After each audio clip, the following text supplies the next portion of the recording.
सोने के बाद आत्मा कहाँ जाती है?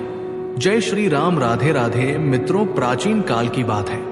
द्वारका नगरी में श्री कृष्ण के परम भक्त धर्मनिष्ठ ब्राह्मण सुधीर्षण रहते थे। वे दिन रात भक्ति में लीन रहते, वेद पुराणों का अध्ययन करते और हर कार्य भगवान की इच्छा समझकर करते।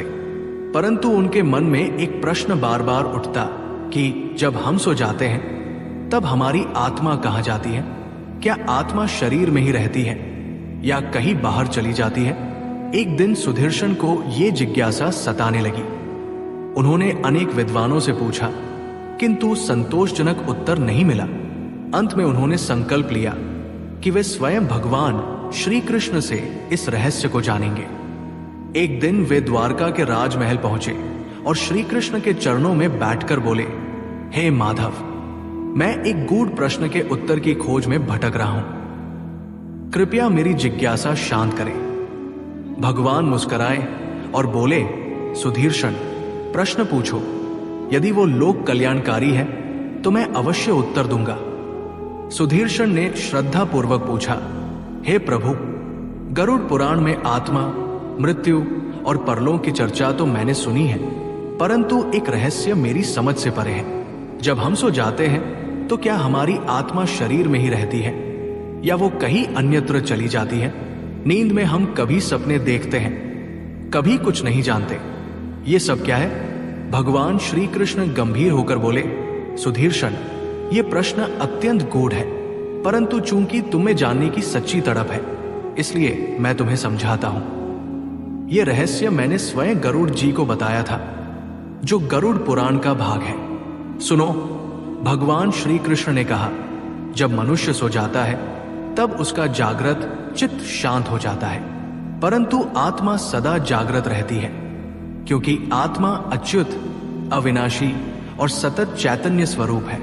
नींद की अवस्था में आत्मा सूक्ष्म रूप में शरीर के भीतर रहते हुए भी भ्रमण करती है। गरुड़ पुराण में वर्णित है कि मनुष्य के सोने पर आत्मा शरीर के भीतर रहते हुए 3 अवस्थाओं में कार्य करती है, जागृत, स्वप्न और सुषुप्ति। पहली अवस्था जागृत अवस्था। जब हम जागते हैं तब आत्मा शरीर, मन और इंद्रियों के माध्यम से संसार को अनुभव करती है। दूसरी अवस्था स्वप्न अवस्था। जब मनुष्य सोता है और नींद में चला जाता है तब आत्मा सूक्ष्म शरीर के द्वारा विचरण करती है। इसी अवस्था में आत्मा विभिन्न लोकों, स्थानों और अनुभवों में जाती है। यही कारण है कि हम स्वप्न देखते हैं। ये स्वप्न कभी भूतकाल के, कभी भविष्य के, कभी परलोक के संकेत होते हैं। जब मनुष्य गहरी नींद में होता है तब आत्मा और मन दोनों ही शांत हो जाते हैं। उस समय न कोई स्वप्न होता है, न कोई भान। इसे ही सुषुप्ति कहते हैं। उस अवस्था में आत्मा ब्रह्मा में लीन रहती है, मानो वो स्वयं के मूल स्रोत में विलीन हो जाती है। यही कारण है कि गहरी नींद के बाद शरीर और मन में नई ऊर्जा आती है। भगवान ने आगे कहा, जब आत्मा स्वप्न अवस्था में होती है तब वो कभी कभी पितृलोक, स्वर्गलोक या अन्य सूक्ष्म लोकों में भ्रमण करती है।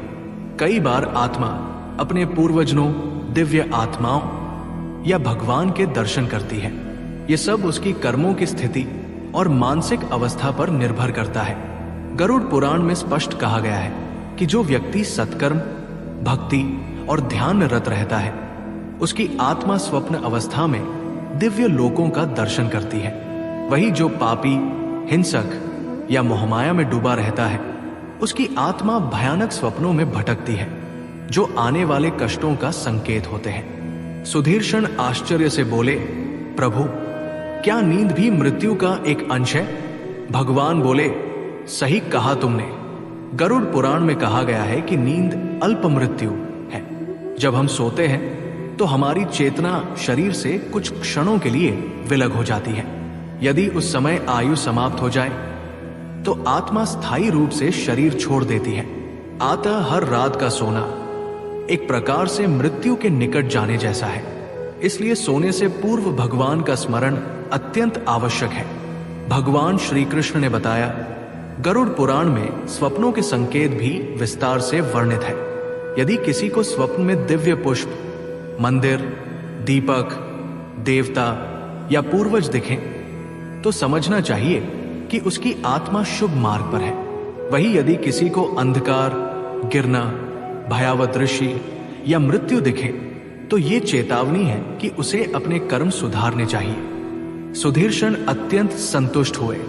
उन्होंने समझ लिया कि नींद केवल शरीर की विश्रांति नहीं बल्कि आत्मा की सूक्ष्म यात्रा है। हर रात आत्मा अपने कर्मों, चिंतन और मानसिक अवस्था के अनुरूप भिन्न भिन्न लोकों का अनुभव करती है। उन्होंने प्रण लिया कि वे सोने से पूर्व भगवान का स्मरण करेंगे, अपने मन को शुद्ध रखेंगे और सदा सत्कर्म में लगे रहेंगे। भगवान श्री कृष्ण ने अंत में कहा, हे सुधीर्षण, ये रहस्य प्रत्येक मनुष्य को समझना चाहिए। जो ये जान लेता है कि नींद के समय आत्मा कहाँ जाती है, वो न तो मृत्यु से डरता है, न ही जीवन में व्यर्थ मोह करता है। इसलिए हर दिन का प्रारंभ और समापन भगवान के स्मरण से करना चाहिए। तभी आत्मा शुभ लोकों में विचरण करती है और अंत में परम गति प्राप्त करती है। गरुड़ पुराण का सार। 1. आत्मा अजर अमर है। 2. नींद में आत्मा सूक्ष्म रूप से लोक लोकांतरों में विचरण करती है। 3. स्वप्न आत्मा की सूक्ष्म यात्रा के अनुभव है। 4. गहरी नींद में आत्मा ब्रह्मा में विलीन रहती है, जिससे ऊर्जा मिलती है। 5.